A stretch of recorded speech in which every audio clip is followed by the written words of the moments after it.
بسم اللہ الرحمن الرحیم۔ السلام علیکم۔ بہت قدیم زمانے کی بات ہے کہ ہندوستان کی ایک ریاست کا مہاراجا شکار کھیلنے کے لیے جنگل کی طرف گامزن تھا۔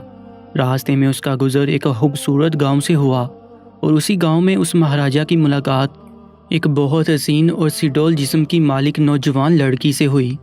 چونکہ یہ اپنے علاقے کا خود مختار حکمران تھا اور یہ گاؤں اور اس کی تمام چیزیں اسی کی ملکیت میں تھی، لہٰذا اس نے اپنے اہلکاروں کو حکم دیا اور وہ جبراً اس خوبصورت حسینہ کو اپنے قافلے کے ساتھ لے گئے۔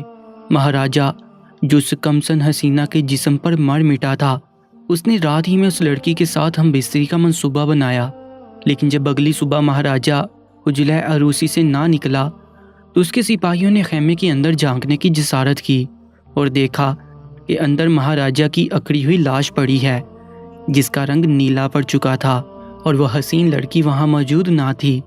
حکیموں کی آمد پر یہ راز کھلا کہ کل رات مہاراجا نے جس لڑکی کے ساتھ ہم بستری کی تھی وہ کوئی عام لڑکی نہ تھی، بلکہ وہ ایک وش کنیا تھی۔ وش کنیا کسے کہتے ہیں اور قدیم ہندوستان میں یہ کس کے حکم پر کام کرتی تھی؟ آئیے یہ سب جاننے کے لیے قدیم کے ہزاروں سال پرانے صفحات پلٹتے ہیں۔ روایات ملتی ہیں کہ جب یونانی فاتح سکندر اعظم نے فارس کے عظیم الشان بادشاہ کو شکست دی اور اس کے بعد ہندوستان پر حملے کا ارادہ کیا تو اس کے استاد ارسطو نے سکندر اعظم کو بذریعہ خط ایک انتہائی سنگین خطرے سے آگاہ کیا۔ ارسطو اپنے خط میں لکھتا ہے کہ سکندر اعظم کو ہندوستان کی سرزمین پر مردوں سے زیادہ عورتوں اور خاص طور پر حسین لڑکیوں سے ہوشیار رہنے کی ضرورت ہے۔ ارسطو کے مطابق ہندوستان کی لڑکیاں اپنے زہر کی مدد سے کسی بھی انسان کو موت کی نیند سلا دینے کی صلاحیت رکھتی تھی۔ سکندر نے اپنے استاد کی نصیحت پر عمل کیا اور وہ اپنے سفر کے دوران ان خوبصورت بلاؤں سے دور رہا۔ اس کے باوجود بھی سکندر کی موت اسی خطرناک زہر کے سبب واقع ہوئی۔ ارسطو نے اپنے خط میں سکندر کو جس خطرے سے آگاہ کیا تھا وہ دراصل وش کنیا تھی۔ وش ہندی زبان میں زہر کو کہتے ہیں اور کنیا لڑکی کو کہتے ہیں۔ وش کنیا دنیا کی قدیم ترین اور صفا قاتلوں کی ایک خفیہ تنظیم تھی، ایک ایسی تنظیم جو دور حاضر تک بننے والوں قاتلوں کی تنظیمات میں سب سے زیادہ خوفناک اور ماہر تھی۔ یہ تنظیم اسی نرم و نازک جسم کی مالک لڑکیوں پر مشتمل تھی جن کا خون، تھوک اور پسینہ تک زہر آلود ہوا کرتا تھا۔ یہ اپنے شکار کو صرف ایک محبت بڑے بوسے سے مار ڈالتی۔ وشکنیاں تیار کرنے کے لیے قدیم ہندوستان میں یہ رواج تھا کہ جب کسی غریب یا نچلی ذات میں کوئی خوبصورت لڑکی پیدا ہوتی تو اسے خرید لیا جاتا۔ ہندوستان بھر سے خوبصورت لڑکیاں خرید کر لائی جاتی جنہیں ان کی خوراک میں دنیا بھر کے خطرناک زہر تھوڑی تھوڑی مقدار میں ملا کر دیے جاتے اور ساتھ ہی ان کا ترکیات بھی دیا جاتا۔ تھوڑے تھوڑے عرصے بعد اس زہر کی مقدار بتدریج بڑھائی جاتی۔ بہت سی لڑکیاں زہر خورانے کے سبب مر جاتی، بہت سی بیمار یا معذور ہو جاتی، لیکن ان میں بہت ہی کم تعداد ان لڑکیوں کی ہوتی جو حیرت انگیز حد تک مضبوط قوت مدافعت کی مالک ہوتی تھی۔ ان کا جسم زہر کو ہضم کرنے اور اس کے مضر اثرات کو برداشت کرنے کے قابل ہو جایا کرتا۔ قدیم تحریروں کے مطابق اپنے وقتوں کے بہت سے ماہرین طب اس خطرناک گروہ کا حصہ ہوا کرتے تھے جو ہندوستان بھر سے مضبوط قوت مدافعت کے حامل لڑکیوں کو تلاش کرتے۔ ان لڑکیوں کو بہترین خوراک اور تعلیم و تربیت سے سجایا اور سنوارا جاتا۔ 16 برس کی عمر تک پہنچتے پہنچتے یہ دوشیزائیں خوشروبا حسن کے نمونوں میں تبدیل ہو جاتی۔ مناسب خوراک اور دیگر مہنگے لوازمات کے سبب ان کی جلد اتنی روشن اور مسحور کن ہو جاتی کہ ان پر نظر نہ ٹکتی۔ اوپر سے ادب و آداب بلا کی خوش لباسی، شمشیر زنی سے لے کر تیر زنی اور رقص میں مہارت رکھتی۔ یہ حسین اور نحیز بلائیں ایسی ہوتی کہ سادھو اور جوگی بھی انہیں دیکھ کر اپنے ہاس کھو بیٹھتے۔ تب ان وش کنیاؤں یعنی زہریلی دوشیزاؤں کو ان کے خریداروں کی مرضی کے مطابق کسی مہاراجا، راجکمار یا کسی اور اعلیٰ ترین شخصیت کو موت کی گھاٹ اتارنے کے لیے بیچ دیا جاتا۔ یہ طاقتور مہاراجا یا راجکمار ان دوشیزاؤں کے ظاہری حسن و جمال پر مر مٹتے اور پھر یہ محبت ان لوگوں کی آخری محبت ثابت ہوتی۔ ہندوستان کے قدیم تاریخی کتابوں میں وش کنیا سے متعلق بہت سا مواد ملتا ہے، لیکن ان میں سب سے قابل قدر اور مستند تحریر ہندوستان کے ایک مشہور بادشاہ چندر گپت موریہ کے استاد اور اس کے وزیر چانکیہ کی کتاب ارتھ شاستر ہے۔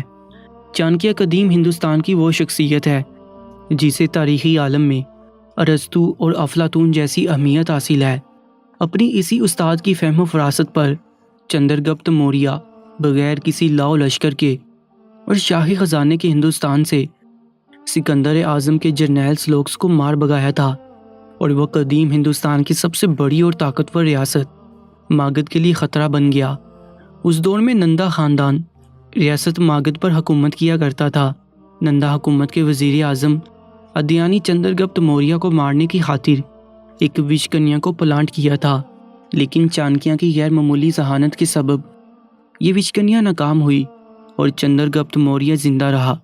چانکیہ نے تو ایک مرتبہ اپنے شاگرد اور بادشاہ کی جان بچا لی تھی، لیکن وہ ہر بار کامیاب ہو ایسا ممکن نہیں، لہٰذا اس نے چندر گپت موریہ کے قوت مدافعت کو زہر کے خلاف مضبوط بنانے کے لیے اس کو تھوڑا تھوڑا زہر دینا شروع کر دیا۔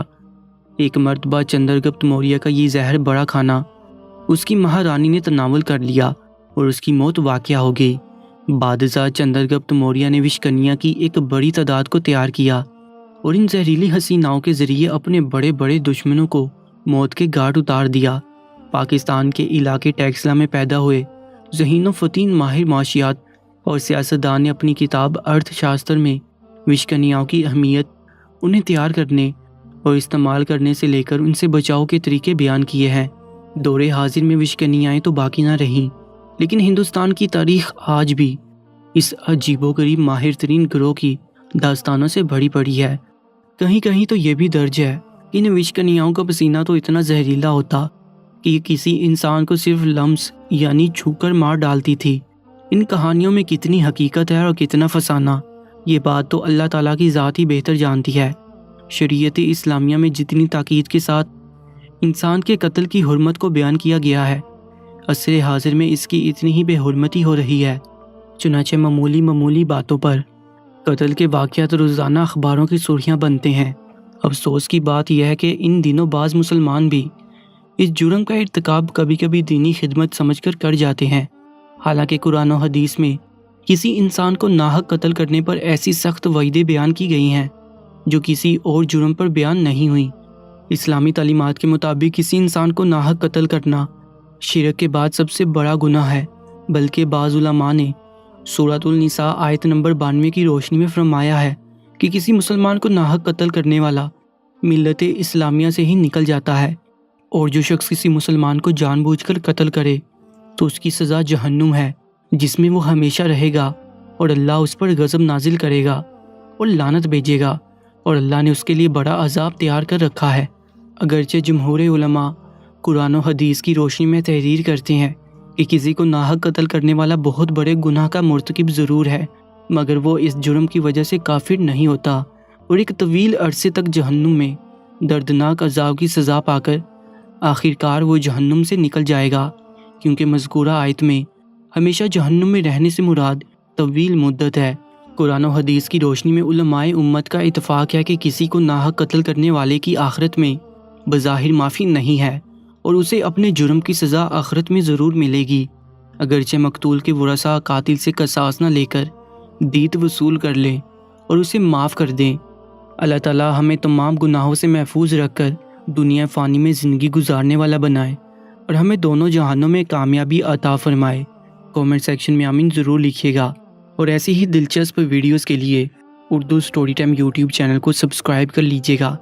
اپنا بہت زیادہ خیال رکھیں۔ اللہ نگہبان۔